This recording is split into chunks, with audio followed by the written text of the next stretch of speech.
The porcelain cup shattered against the marble floor, sending shards skittering across the pristine tiles of the upscale bakery. Aysha's hands trembled as she knelt to clean the mess, her heart hammering in her chest. It wasn't the broken cup that made her shake. It was the man sitting in the corner booth, watching her with eyes that could freeze hell itself. Kwon Jae-Hyun, the Silent Lion.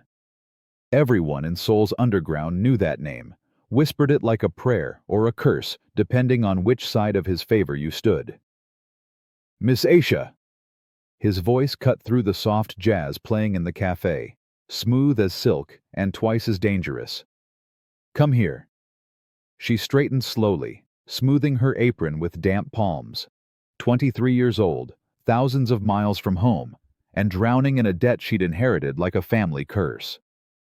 Her sister's medical bills back in their home country had piled up after their mother's death, and the loan sharks who'd helped her had connections that stretched all the way to Korea. Connections that led directly to the man beckoning her with one perfectly manicured finger. Aysha approached his table, her legs feeling like water. Up close, Jae-Hyun was even more unsettling, impeccably dressed in a charcoal suit that probably cost more than her entire year's salary, silver cufflinks catching the soft cafe lighting. His face was all sharp angles and cold calculation, handsome in the way a blade is beautiful. "Sit," he commanded. "Sir, I'm working. I can't." "Sit." Not louder, but somehow more absolute. She sat. Jae-Hyun slid a manila folder across the table. "Do you know what this is?" Aysha's throat constricted. "My debt." 300 million won, plus interest. Your current salary means you'll be paying this off for the next 15 years. He leaned back, studying her like she was a particularly interesting insect. "Unless, of course, we make alternative arrangements." Her stomach dropped. She'd heard stories about what men like him demanded from desperate women. I won't." "I'm not interested in your body, Miss Aysha."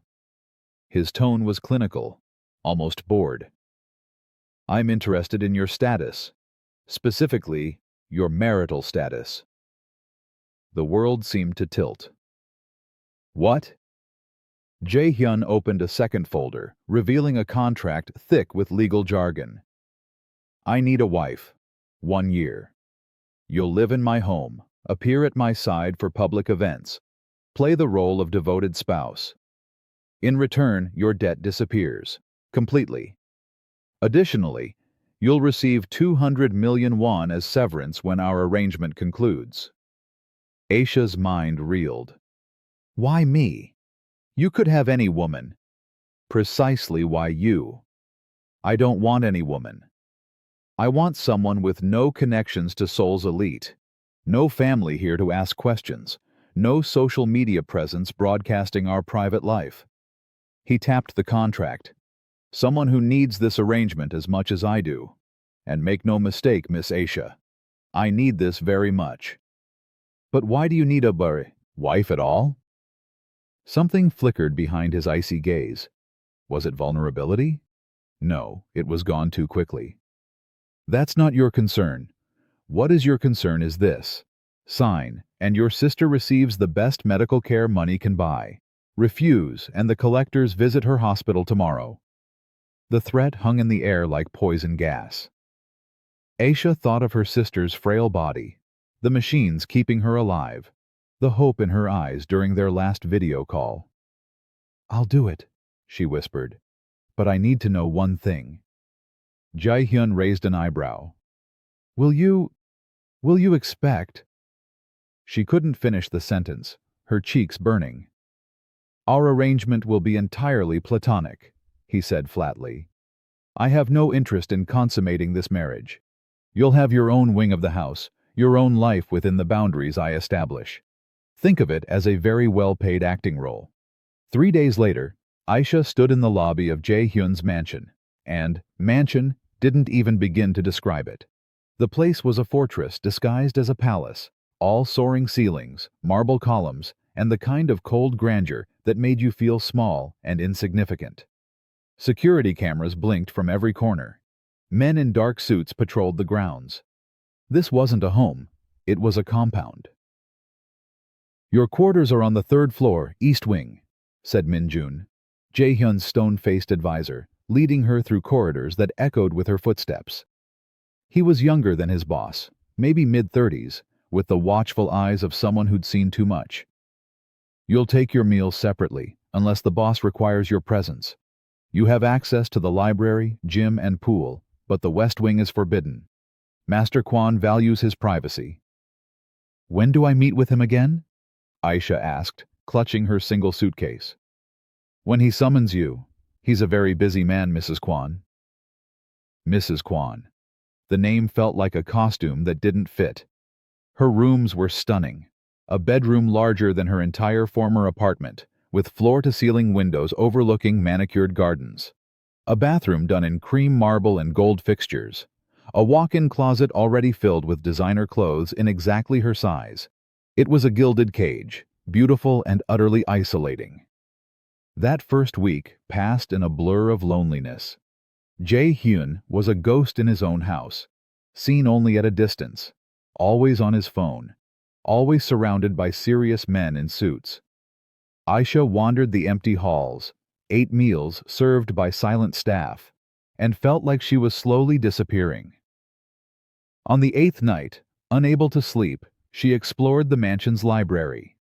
That's where she heard it. Voices drifting from Jae-hyun's study down the hall, angry and hushed. "The elder council is losing patience." That was Min-jun. "The red tigers are circling.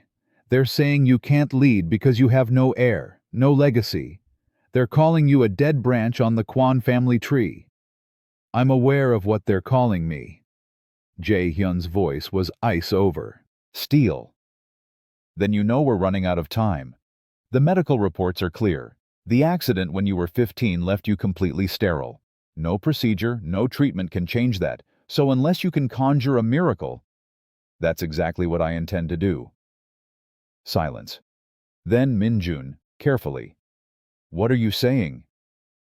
"The black box. It's time." "Sir, that's incredibly dangerous. If anyone discovers..."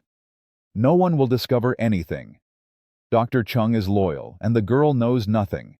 She's perfect, innocent, isolated, desperate enough to be controlled. And when she produces a Kwon heir, the council will fall in line, and the red tigers will have to acknowledge my legitimacy." Aysha's blood turned to ice. She pressed herself against the wall, her heart thundering so loud she was sure they'd hear it. "But she'll know she was never touched," Min-jun argued. "How do you explain a pregnancy to a virgin?" Jae-hyun's laugh was cold and empty. "That's the beautiful part. She won't understand. She'll be confused, frightened, completely dependent on me to make sense of the impossible. And by the time she does figure it out, if she ever does, she'll be too trapped to escape." Aysha stumbled back to her room, barely making it to the bathroom before she vomited. This marriage wasn't a business arrangement. It was a trap. Whatever Jae-hyun was planning, it involved using her body, her life, as some kind of pawn in his power games. She should run. She should grab her passport and disappear into the night. But then her phone buzzed. A photo from the hospital where her sister was being treated. New equipment. A team of specialists. A note. "Your generosity has given her a real chance, Mrs. Kwon. Thank you." Aysha closed her eyes, tears streaming down her face. She was already caught. 2 weeks later, Aysha was summoned to the grand dining room for breakfast, the first meal she'd shared with Jae-hyun since moving in. He sat at the head of an absurdly long table. Reading a newspaper like this was a normal marriage, like she hadn't overheard his chilling conversation about using her body for some mysterious black box plan. "You look tired," he observed without looking up. "I haven't been sleeping well." "Guilty conscience?" His eyes lifted, sharp and knowing. Her heart stuttered. Did he know she'd been listening that night? "Just adjusting to my new life." "Good, because today you begin earning your keep." He folded the newspaper with crisp precision. "We have a charity gala tomorrow night. The elder council will be there, along with several business associates. You'll be introduced as my wife. I understand. Do you?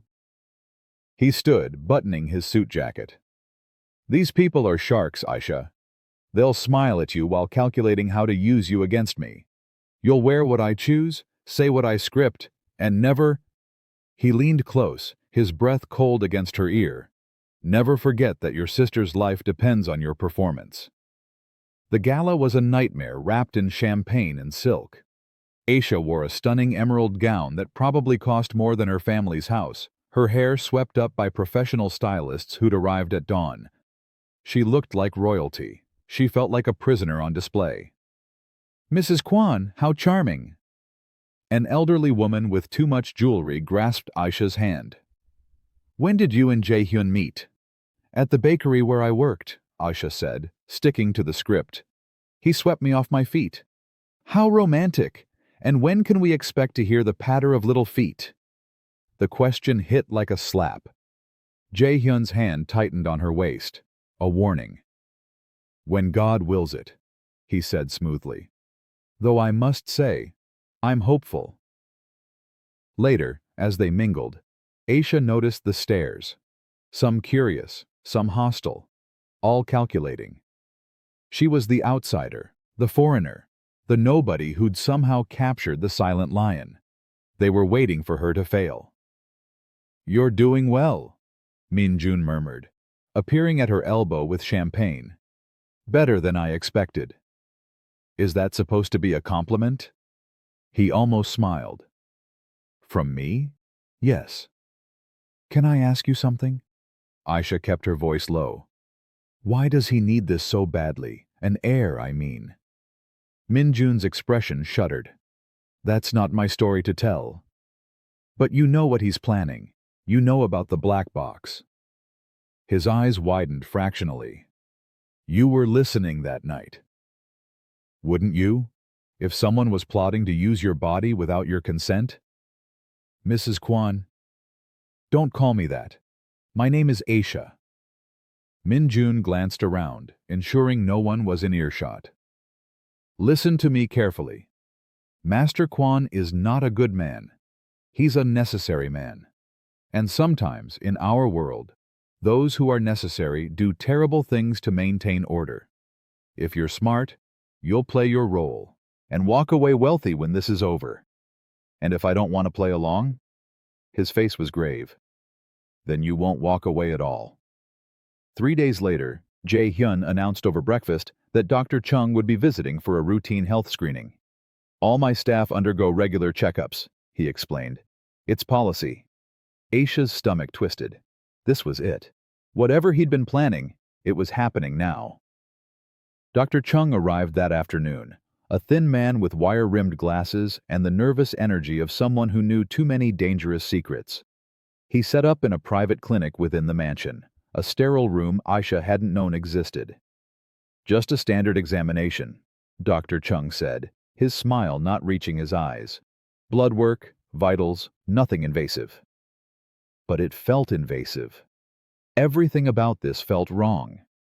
As she lay on the examination table, fluorescent lights humming above her, Aysha's instincts screamed at her to run. I'm going to start an IV, Dr. Chung said, prepping her arm. Just some vitamins. You look a bit anemic. I feel fine. Master Kwon insists on the best care for his wife. The needle slid in, cool liquid flowing into her vein. Just relax. Close your eyes. The room began to blur, sounds stretching like taffy. Aysha tried to speak, but her tongue felt thick, useless. The last thing she saw before darkness claimed her was Dr. Chung's face, professionally blank, as he prepared instruments she couldn't name. When she woke, it was dark. Her room, her bed. But something was wrong. A deep ache in her lower abdomen, a soreness that didn't make sense. She sat up slowly, head spinning, and found a glass of water on her nightstand with a note. You fainted during the examination. Dr. Chung says you need more rest. MJ. Aysha crumpled the note, her hands shaking. She hadn't fainted. She'd been drugged. And during those missing hours, something had been done to her. She could feel it. A violation she couldn't name, but knew in her bones. The next morning, she confronted Min-jun in the hallway. "What did he do to me?" "I don't know what you're talking about." "The examination. I was unconscious. What did Dr. Chung do?" Min-jun's jaw tightened. "You need to drop this." "Did he?" Her voice broke. "Did he rape me? Did Jae-Hyun?" "No." Min-jun grabbed her arm, his grip firm but not cruel. "Master Kwon has never touched you that way. I swear it." "Then what?" "Drop it, Aysha, for your own sake." But she couldn't drop it. The ache persisted for days, along with waves of nausea that left her weak and dizzy. At first she thought it was stress, or maybe the rich food she wasn't used to. But when 2 weeks passed and her period didn't come, panic set in. Impossible. She hadn't been with anyone. She'd never been with anyone. In the privacy of her bathroom, hands shaking, Aysha took a pregnancy test purchased from a convenience store during a rare moment alone. She watched the stick, praying for one line, begging the universe for normalcy. 2 lines appeared, stark and undeniable. The test clattered into the sink. Aysha collapsed against the wall, her breath coming in short, sharp gasps. This couldn't be happening. This violated every law of nature, every rule of biology she understood. Virgins didn't get pregnant, not without the examination. Dr. Chung. The missing hours. Horror crashed over her in waves. They'd done something to her while she was unconscious. Some procedure.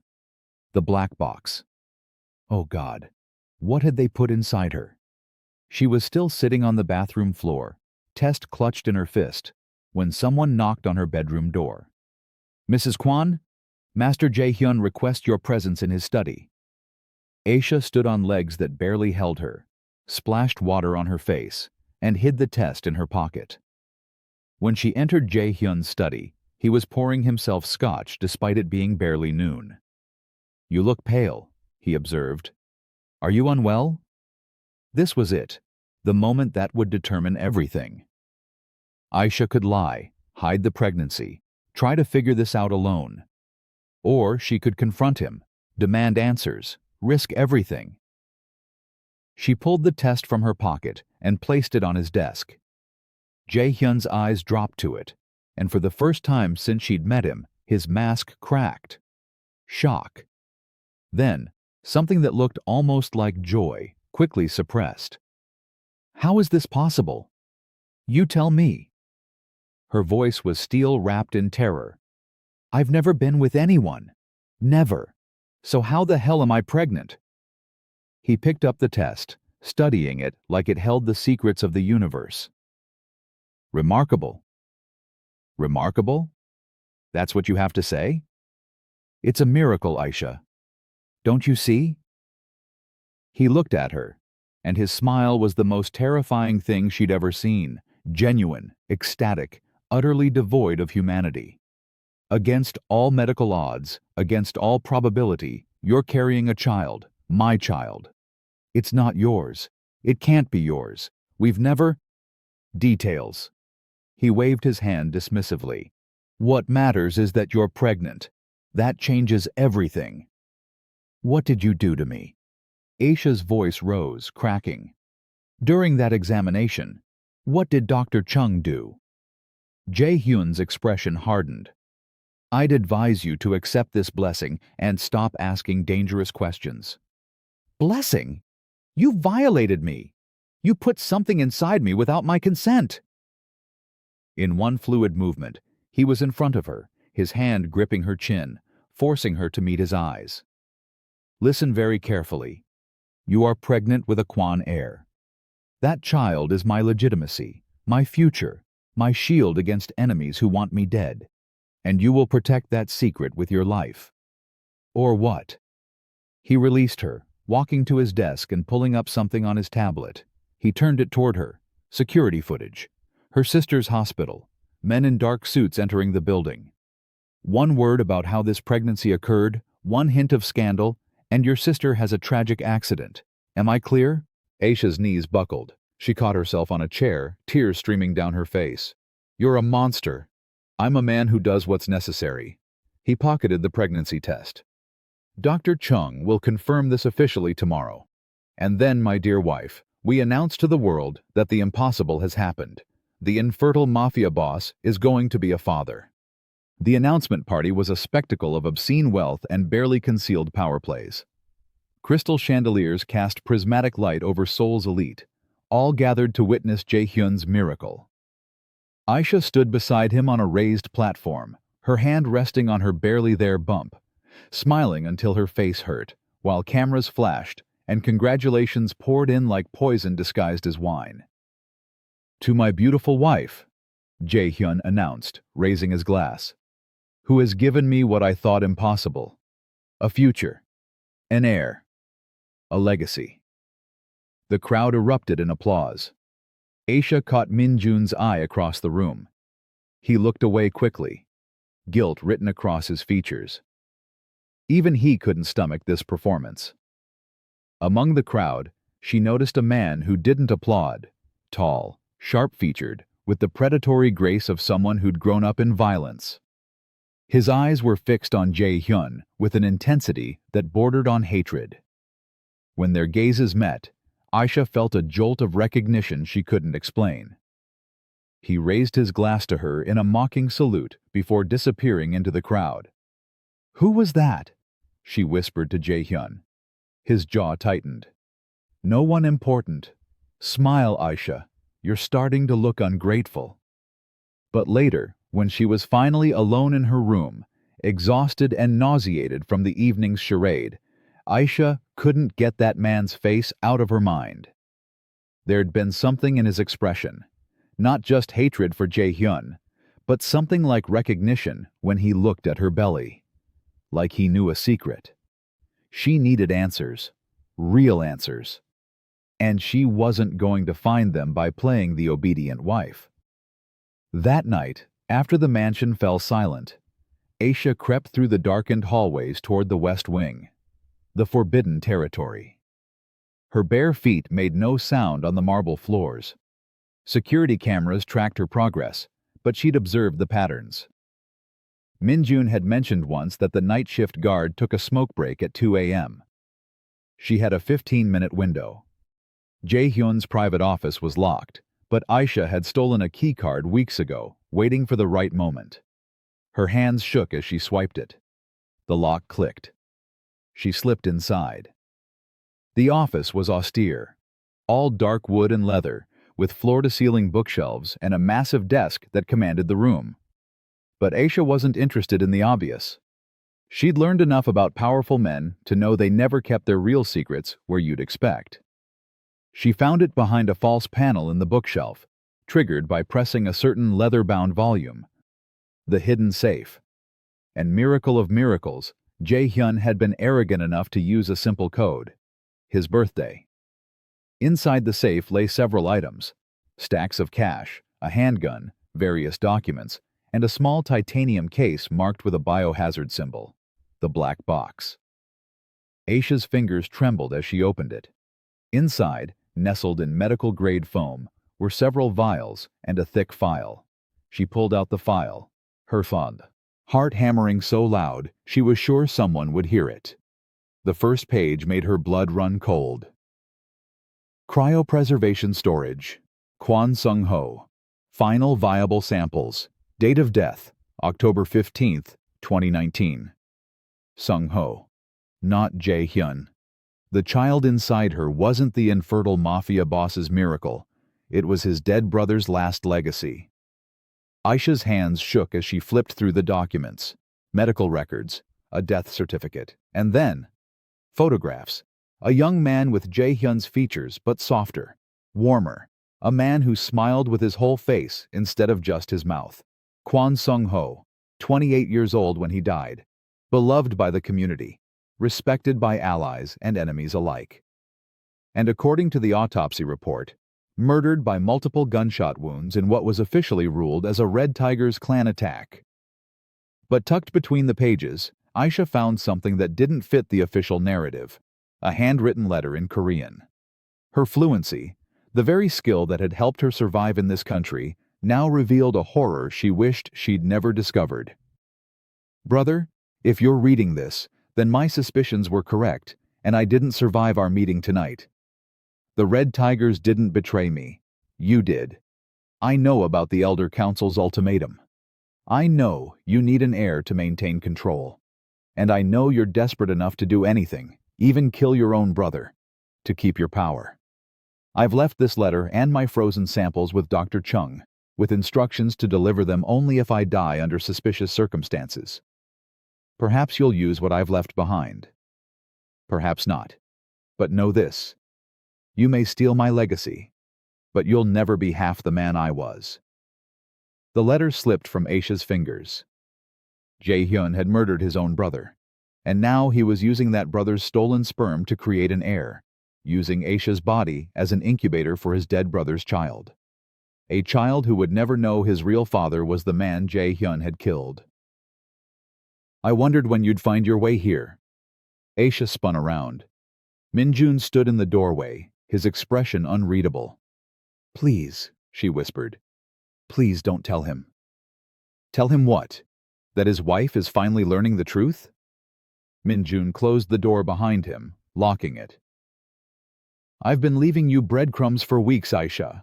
The overheard conversation, the unlocked door tonight, the safe code I mentioned during our chess game. You wanted me to find this? Sung-ho was my friend.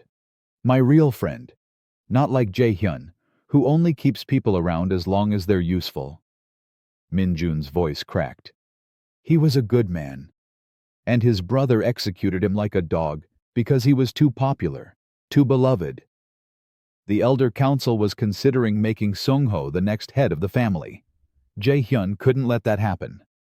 Then why do you still serve him?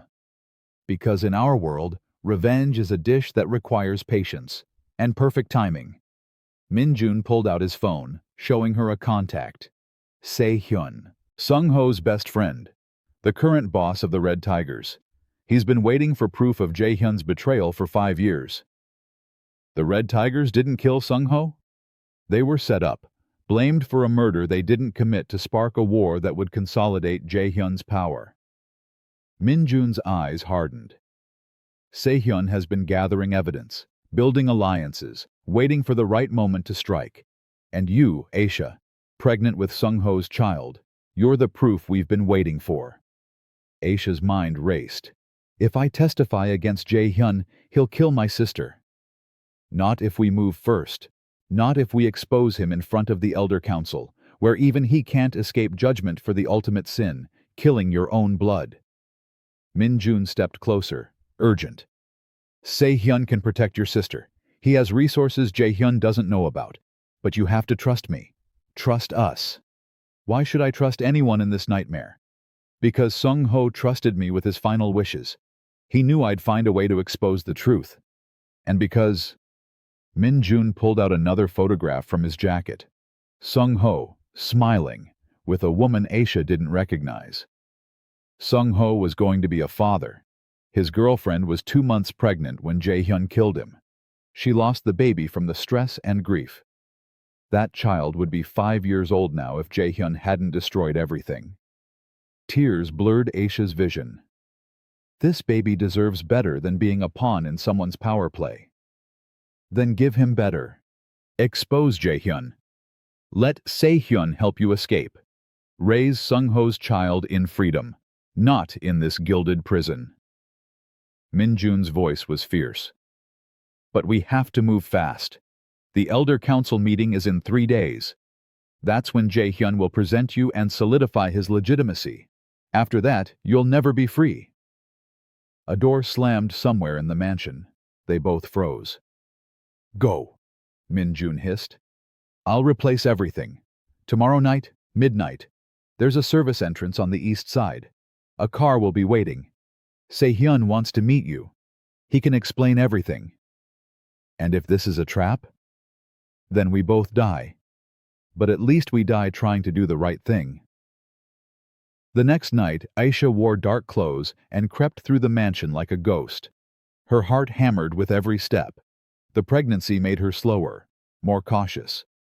What she was doing could harm the baby, but staying would condemn them both to a life of lies. The car was exactly where Min-jun said it would be, a black sedan with tinted windows. She slipped into the back seat, and the car pulled away immediately. "Mrs. Kwon?"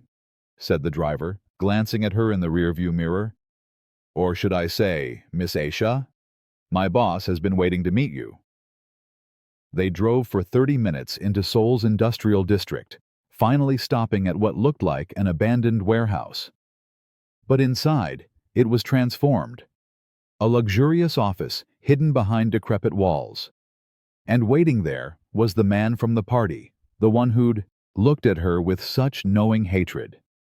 "Aysha," he said, standing. Up close, she could see the resemblance. Something in the eyes, the shape of the jaw. He looked like both brothers, but belonged to neither. "I'm Se-hyun. I was Sung-ho's best friend, and I'm going to help you destroy the man who murdered him." "Min-jun said you have proof." "I have evidence of the setup. Testimony from witnesses Jae-hyun thought he'd silenced. Financial records of payments made to frame my organization." Se-hyun opened a laptop, showing her files and files of damning information. "What I didn't have was biological proof. Until now. A child carrying Sung-ho's DNA? That's irrefutable evidence that Jae-hyun has been lying about everything. His infertility, his miracle, his legitimacy. He'll kill me. He'll kill my sister." "Your sister is already under my protection. I moved her to a private facility yesterday. She's safe, Aysha. And once we present this evidence to the Elder Council, Jae-hyun won't be able to touch anyone. The council doesn't forgive betrayal of blood. He'll be executed or expelled, his assets seized, his power destroyed." Aysha's hand moved to her belly. "And the baby?" Se-hyun's expression softened. Sung-ho would have wanted his child to grow up free, loved, away from all this darkness. "I can give you new identities, protection, money to start over anywhere in the world. You and your sister. You'll never have to see Seoul again if you don't want to." It sounded too good to be true. But looking into Se-hyun's eyes, Aysha saw genuine grief, genuine rage, and something like hope. "What do I have to do?" "The Elder Council meets in 2 days. You'll attend as Jae-hyun's wife, pregnant and glowing. And then, when he presents you as proof of his miracle, you'll tell them the truth. All of it. You'll show them the medical records, Sung-ho's letter, the evidence of the murder." Se-hyun handed her a small device. "This recording device is undetectable. Everything Jae-hyun says will be documented, and I'll be there, with my people, to ensure you walk out of that room alive. He'll know I betrayed him the moment I start talking. Let him know. Let him feel the same terror Sung-ho felt when his own brother pulled the trigger." Aysha closed her eyes, thinking of the baby inside her, an innocent child created from tragedy and violence, but still innocent, still deserving of truth. "I'll do it." The Elder Council chamber was exactly as imposing as she'd imagined. A circular room with 13 high-backed chairs arranged in a semicircle, each occupied by a figure of terrifying power. These were the men who controlled Seoul's underworld, who decided who lived and died, who ruled and who fell. Jae-hyun stood before them, Aysha at his side, radiating confidence. "Honored elders, I present to you the miracle you demanded, my wife, carrying my heir. The Kwon bloodline continues." "Remarkable," said one elder, a wizened man with cold eyes. "Given your medical history, we had all but written you off as a dead branch." "The doctors were wrong, or perhaps," Jae-hyun smiled, "it was destiny." "Actually," Aysha said, her voice cutting through the room like a blade, "it was fraud." Silence crashed down. Jae-hyun's head snapped toward her, his eyes blazing with fury and disbelief. What did you say? The elder demanded. Aysha stepped forward, her hand on her belly. This child isn't Kwon Jae-Hyun's. It's Kwon Sung-ho's. Created using cryopreserved samples taken before his death 5 years ago. I was artificially inseminated without my consent, without my knowledge, while unconscious during a medical examination. The elders erupted into chaos. Jae-Hyun lunged for her, but Se-Hyun materialized from the shadows, along with a dozen Red Tiger soldiers. They formed a protective barrier around Aysha. She's lying, Jae-Hyun snarled. She's working with our enemies. Am I? Aysha pulled out the medical records, Sung-ho's letter, the recordings from the black box. She handed them to the nearest elder. Read for yourselves. Your chosen leader murdered his own brother to steal his position. And when that wasn't enough, he stole his brother's genetic legacy to create a false heir. The elders read in stunned silence. Then the wizened one looked up, his face carved from granite. Kwon Jae-Hyun, did you murder Kwon Sung-ho? He was weak. He would have destroyed everything our family built. Answer the question. Did you kill your brother? Jae-Hyun's mask finally shattered completely. Yes, and I'd do it again. Sung-ho was soft, sentimental. He would have bankrupted us with his morals and his mercy. I did what was necessary. You broke the most sacred law of our code. Blood above all else. Family above power. The elder stood, his judgment absolute. Kwon Jae-Hyun, you are cast out. Your assets are forfeit. Your name is erased. And if you are seen in Seoul after sunrise tomorrow, your life is forfeit as well. Jae-Hyun looked around the room, seeing only closed faces, seeing his empire crumbling. Then his eyes landed on Aysha, and in them was pure concentrated hatred. You've signed your own death warrant. No, Se-Hyun said quietly. You signed yours the night you killed my best friend. Jae-Hyun was dragged from the chamber, still screaming threats, still refusing to accept his fall. The elder turned to Aysha. And you, young woman, what will you do now? I'm going home, Aysha said simply, with my sister. And I'm going to raise this child to know who his father really was, not a monster, but a good man who deserved better than the brother he trusted. 3 months later, Aysha stood on a beach in a country far from Korea, her sister beside her, both of them watching the sunset paint the sky in shades of gold and crimson. Her belly was round now, the baby kicking strong and healthy. Se-Hyun had been true to his word, new identities, protection, and enough money that neither she nor her sister would ever have to worry again. Have you thought of names? Her sister asked. Sung-ho, Aysha said softly. If it's a boy, he deserves to know his father's name, his real father's name. In her pocket was a photograph, the one of Sung-ho smiling, full of life and warmth. The baby would grow up knowing that face, knowing that story. Not the lie Jae-Hyun had tried to weave, but the truth. The painful, complicated, beautiful truth. A virgin who'd been violated had become a mother through tragedy. An infertile mafia boss had tried to steal a legacy. But in the end, love and truth had won over power and lies.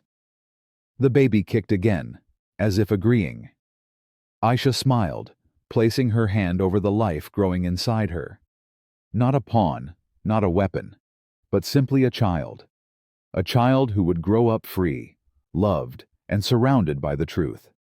And that, she thought, was the only miracle that truly mattered. Aysha and her son have found their peace, but the quiet whispers of the past are never far behind. If you were captivated by this story of courage, betrayal, and the fight for freedom, please ensure you don't miss a single chapter of their journey. Subscribe to our channel and turn on notifications so you can be the first to follow Aysha's life as she raises the miracle child far away from the shadows of Seoul. Thank you for listening.